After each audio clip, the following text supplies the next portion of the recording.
வியாழக்கிழமை மதியம் தான் விலாக் எடுக்க ஸ்டார்ட் பண்ணேன். இது வந்து என்னோடய 7th மந்த் ப்ரெக்னன்சி. நான் 4th மந்த் ஸ்கேனில் வந்து டாக்டரை போய் கன்சல்ட் பண்ணேன். கொஞ்சம் ஸ்டொமக் பெயின் இருக்குது அப்படின்ட்டு. அப்போ ஸ்கேன் பண்ணி பார்த்ததுக்கப்புறம் நஞ்சுக்கொடி வந்து கீழே இறங்கிடுச்சு. அதனால் கம்ப்ளீட்டாக பெட் ரெஸ்ட் தான் எடுக்கணும்னு சொல்லிட்டாங்க.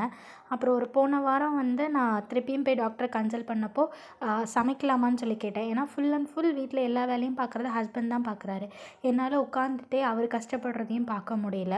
அதனால் போய் கேட்டப்போ நின்றுட்டு சமைக்கலாம், ஆனால் வந்து ரொம்ப ஹார்ட் ஒர்க் மட்டும் எதுவும் பண்ணிடாத, வெயிட் எதுவும் தூக்கிடாதீங்க அப்படின்னு சொன்னாங்க.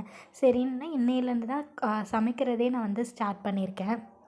இப்போல்லாம் ரொம்ப நேரம் கிச்சனில் நிற்க முடிய மாட்டேங்குது. ரொம்ப வேர்க்க ஆரம்பிச்சிருச்சு, காலுமே வலிக்க ஆரம்பிச்சிருச்சு.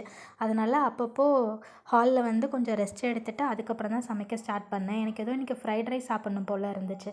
அதனால் வெறுமனே மிளகாத்தூள், கொஞ்சமாக கரம் மசாலா மட்டும் சேர்த்து இன்றைக்கி ஃப்ரைட் ரைஸ் செஞ்சுட்டேன். இன்றைக்கி டே வந்து எனக்கு இப்படி தான் இருந்துச்சு.